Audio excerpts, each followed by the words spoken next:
Tudi sicer je več kot očitno, da se vlada namesto z gospodarsko krizo, kjer ni praktično nobene dinamike, ukvarja z ustavljanjem generalne državne tožilke Barbare Brezigar in s konferenco o Zahodnem Balkanu. Kar se tiče zamenjave generalne državne tožilke, je v ozadju več kot očiten interes po tem, da vladna koalicija popolnoma obvlada vse organe preiskave in pregona oziroma represijo. In še posebej je ta interes jasno razpoznaven v potezah pravzaprav najmanjše strančice v tej vladni koaliciji, ki si želi neposredno obvladati vse represivne resore in institucije. Drugi motiv za to, da je generalna državna tožilka naenkrat ključna prioriteta večine v tej vladi, je v težnji oziroma v želji, da se zadeva Baričevič pomete pod preprogo. Je toliko protislovnih izjav, kot smo jih v tej zadevi slišali od vodstva slovenske policije. Slovenska javnost v kakšnem podobnem primeru že dolgo ni slišala. Nastopi generalnega direktorja policije, ki je bil osebno izbiran ministrice za notranje zadeve, so iz dneva v dan bolj tragikomični. Z vsakim nastopom se sum v to, da se skuša stvari pomesti pod preprogo, samo še poveča. Naprej sem omenil tudi to, da se vlada namesto gospodarsko krizo ukvarja še vse v zadnjih dneh s pripravami na konferenco o Zahodnem Balkanu, za katero še vedno ni jasno, ali bo ali ne bo.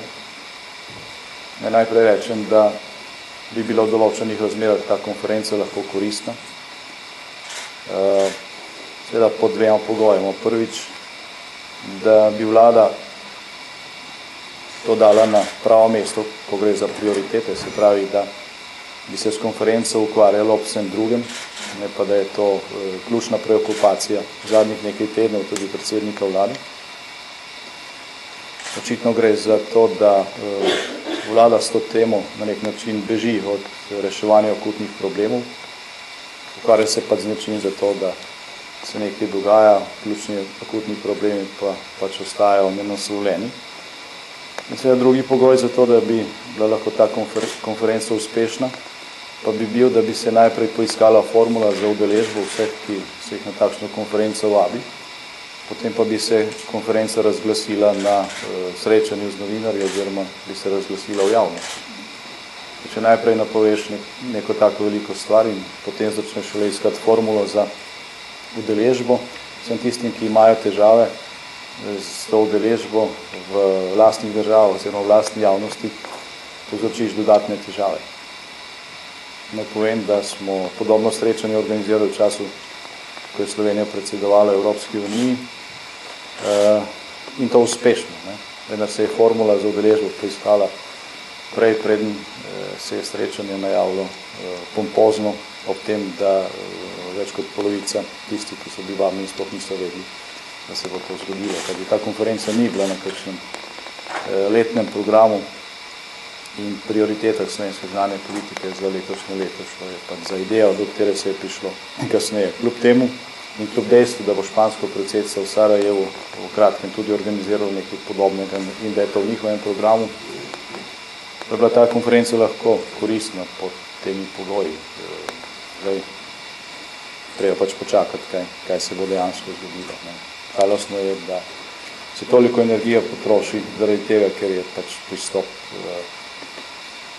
nekako klasičen, značilen za našo vlado. Najbrž se neko idejo na veliko razglasi na tiskovni konferenci, potem se pa začne iskati načine, na katere bi se dalo to idejo uresničiti. Če kaj uspe medijski prostor, je pač zaseben prvi to edini cilj. Toliko v zvezi s tem, če potegnem črto, kot največja opozicijska stranka, apeliramo na slovensko vlado v tem trenutku, da se na nek način stresni, da jasno pogleda in oceni, katere so ključne prioritete, kaj so ključni problemi te države, da ne nameni ves čas obrobnim temom in da seveda Slovenija ne spreminja v policijsko državo.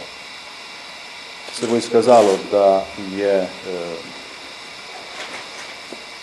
slovenska policija, ki je na nek način pod neposrednim nadzorom predsednice ene od koalicijskih strank, dejansko registrirala tajnega policijskega sodelavca ali policijsko sodelavko za delo v eni od poslanskih skupin opozicije, bo to zelo velik škandal. In bo tudi politična cena tega dejanja zelo velika. Predstavljate si, da bi v času našega mandata policija poslala v poslansko skupino opozicijske liberalne demokracije tajnega sodelavca, da bi ta pisal poročilo o tej stranki in da bi na tej podlagi potem prišlo do aretacije gospe Kresalove. Jaz mislim, da bi večina med vami, pa tudi seveda takratna celotna opozicija in vsa civilna družba zahtevala odstop vlade. Če to dejansko zgodi. Za ta sedanji primer, kot rečeno, nimamo še potrditve, obstajajo pa utemeljeni sumi, da se to preiskuje.